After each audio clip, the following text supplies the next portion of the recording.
Et la géo-ingénierie, vous pensez que ça va être sorti du secret défense quand? Quand est-ce qu'on va en parler? Pourquoi on n'en parle pas aux citoyens? On commence à en parler. Alors, enfin, très peu. Très peu. Par le petit nous, bout c'est ce qu'on est en train de faire, mais c'est voilà, très difficile. par le petit bout de la lorgnette, soit parce que c'est que des gens motivés sans soit budget. Soit c'est des gens motivés qui n'ont pas de budget, ou des associations qui font avec les moyens du bord, avec des photos, tout ça. Ou alors ce sont des États qui disent mais nous on pratique déjà, c'est sans danger, et puis ils nous montrent des avions avec des petites bombinettes qui ressemblent aux fusées anti-grêle d'il y a 40 ans, en disant vous voyez c'est pas bien grave, et il y a longtemps qu'on fait ça, bon alors qu'en réalité c'est pas ça du tout. Donc je pense qu'on va commencer à en parler à la fin de l'année, ça va être dans le sujet, puisque ça fait indirectement partie de l'ordre du jour de la 24e session de la conférence des partis, donc ce qu'on appelle la COP24. Mais les experts qui s'étaient réunis entre eux avaient commencé à dire bon, les États ne remplissent pas les objectifs qu'on attendait d'eux, et donc comment on va faire pour enrayer la hausse de la température qu'on continue d'attribuer aux émissions de gaz à effet de serre. D'ailleurs, ce débat maintenant n'a même plus lieu d'être.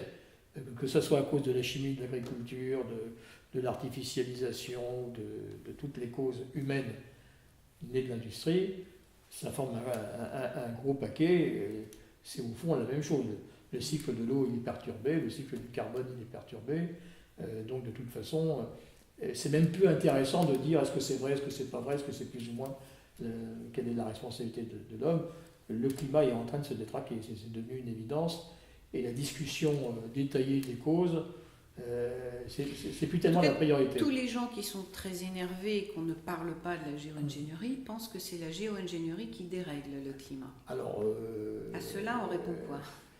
C'est que sans doute elle le dérègle en partie. Je pense que c'est pas l'origine. Parce que les essais, ça fait un moment qu'ils font des essais, et c'est pas concluant puisqu'on n'a jamais eu autant de dérèglements. Alors, cette question-là, elle ne va pas être abordée par la COP24. La COP24, elle va aborder la question de manière différente, parce qu'elle a 2 points à l'ordre du jour. Donc elle se tient la première quinzaine de décembre de cette année. Il y a un premier point, c'est faire le bilan des actions qui ont été menées par les États dans le cadre des accords qu'ils avaient pris. Bon, ben là, ça va être vite fait. On va conclure qu'ils n'ont pas tenu leurs engagements. En tout cas, les engagements qui rentraient dans les scénarios sans recours à la géo-ingénierie. Bon, parce qu'après, vous avez la centaine de scénarios avec recours à la géo-ingénierie. Mais c'est très complexe ces recours, ces voilà, scénarios sans recours, alors que les essais se font déjà depuis longtemps. Et que c'est de plus en plus à la mode. Tout le monde aujourd'hui fait circuler les photos du ciel. Il suffit juste d'être observateur, il n'y a pas besoin de faire de grandes études. Moi, j'ai des amis, tout le monde voit le ciel, je veux dire, on voit bien. J'ai un ami ce matin là, qui m'appelait. Il m'a dit, tu sais, vos histoires de géo-ingénierie, de traîner dans le ciel, etc.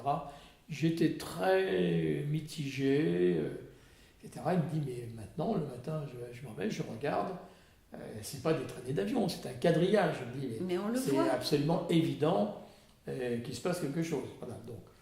C'est à la vue de tout le monde, et nos gouvernements, et tous les gouvernements n'en parlent pas. Donc, mais comme tous les réseaux sociaux, c'est normal que les gens commencent à s'énerver. Donc, notamment grâce à votre film, qui a quand même fait, je sais pas, près d'1,5 million de vues, au moins le teaser. Oui, mais 1,7 million maintenant. 1,7 million, oui. Ça veut quand même dire qu'il y a énormément de gens qui sont touchés. Il y a ceux qui l'ont vu, mais il y a aussi ceux qui en ont entendu parler.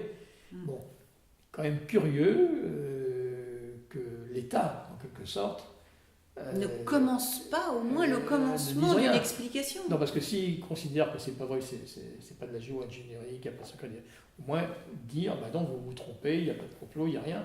Mais là, c'est le mutisme intégral. Donc la pire des choses pour laisser une rumeur se développer, c'est de ne rien dire. Alors, aux associations, on répond que ce sont des traînées de condensation, hein, voilà. Et c'est des papiers officiels. Sauf à ce que ce soit fait exprès. Non.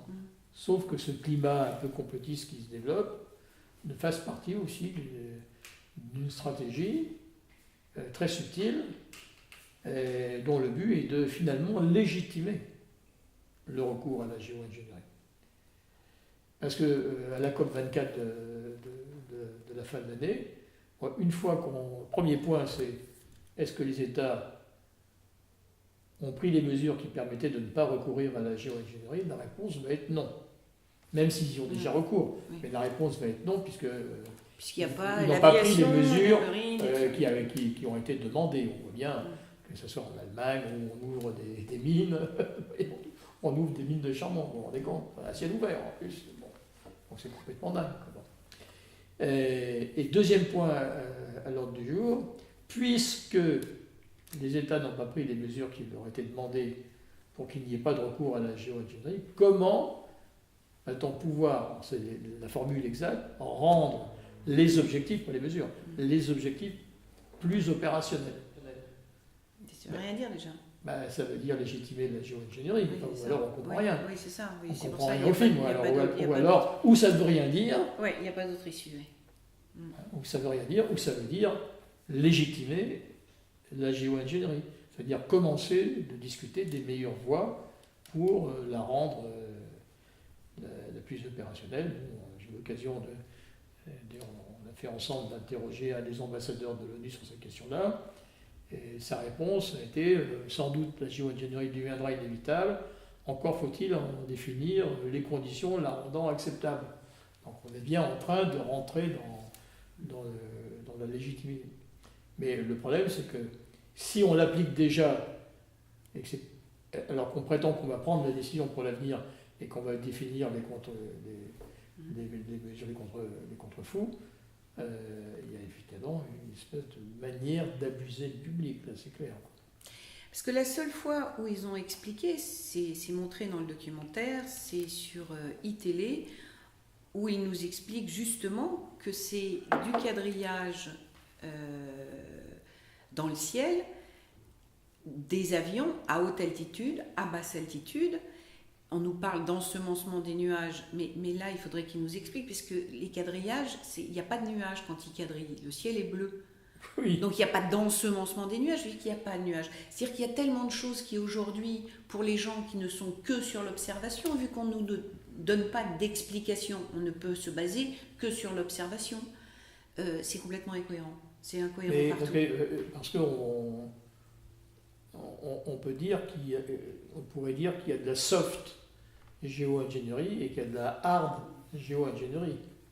Bon, l'ensemencement des nuages, c'est de la soft géo-ingénierie. C'est de la géo-ingénierie qui est pratiquée depuis plus de 50 ans, qui va consister à essayer d'écarter un nuage, je ne sais pas, d'un vignoble, au contraire d'amener un peu de pluie,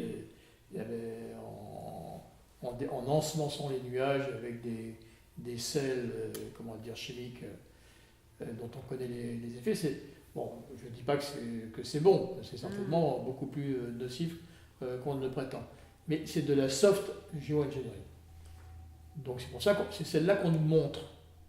C'est celle-là qu'on nous montre. Regardez les avions, c'est que des petits machins qu'on lance. Voilà. Ça marche d'ailleurs que dans 30% des cas. Vous voyez, on fait tout pour minimiser en disant c'est un jouet, au fond ça fait partie de la concurrence. C'est normal. Évidemment, on ne parle jamais de la hard engineering, les clusters d'électrons, les traînées dans des ciels bleus où il n'y a pas de nuages, etc. Donc là, on n'est pas dans la même catégorie. Voire jusqu'au lien avec ARP, en fait. Et, bon, je n'osais pas prononcer le mot, bien que j'ai organisé des conférences là-dessus, puisque maintenant ça s'appelle autrement, mais enfin, oui, voilà. Il y a tellement de choses qu'on ne nous explique pas. Et On en nous fait, la seule explique- chose, c'est que le citoyen voit la fin, la fin des abeilles, la fin d'un tas de races. Il n'y a plus de moineaux, il n'y a plus de petits oiseaux. On voit la biodiversité se dégrader en 10 ans de façon extraordinaire et on nous explique rien du tout. Non, voilà, on ne sait rien. Et donc, Des gros enjeux, hein. En dehors des cigarettes, de trier les poubelles et de fermer son robinet quand on se brosse les dents, on n'a pas d'autre explication en fait. Hein. Mais à partir du moment où ce qui se passe est pour une partie cachée, évidemment, on est tenté de tout ramener à quelques explications simples, même si en réalité c'est certainement beaucoup plus compliqué. Par exemple, la baisse de la biodiversité, sans doute pas attendu la géo-ingénierie. Ça a commencé avec la culture industrielle. Avec les pesticides. Et les pesticides, la chimie. Mais il se trouve qu'au moment où on réduit les pesticides, on augmente la géo-ingénierie. Voilà, mais la géo-ingénierie, comme on ne sait pas par quels procédés sont utilisés, on peut penser que ça n'arrange pas les choses. De toute manière. Voilà. Alors je souhaite beaucoup de courage au futur ministre. Qui continuera à faire des pirouettes sur les vrais sujets en fait. Je pense et à culpabiliser le citoyen sur je pense qu'il faudra le fait qu'il prenne sa mobilette. Voilà, il faudrait qu'il arrête de culpabiliser le citoyen, qu'il définisse des priorités et qu'il soit clair dans sa conduite en disant oui, je sais très bien que le système, les modes de développement industriel actuels, les modes de développement économique ne sont pas favorables au développement d'une prise de conscience généralisée de l'écologie. On a tout fait d'ailleurs pour que les citoyens considèrent que la situation était tellement grave qu'au fond, c'est peut-être pas utile qu'ils fassent encore un effort, parce qu'il y a aussi cette espèce de mentalité qui était catastrophique. Parce que si on dit aux gens, faites attention, mais bien sûr, il faut ramasser les mégots de cigarettes, mais si on met la responsabilité du dérèglement climatique sur les mégots de cigarettes, puis personne ne voudra plus rien faire. Donc voilà. Donc il faudrait quelqu'un qui dise les choses. Oui, on ne peut pas tout faire, mais on va pousser dans le bon sens, on va définir des priorités et on va s'inscrire dans une stratégie internationale dont on peut penser qu'à terme, elle va aider la planète à évoluer dans le bon sens. Ce qui n'est pas forcément une stratégie nationale. Donc il faut les articuler aux différents niveaux, le pays, le local, l'Europe et la planète évidemment.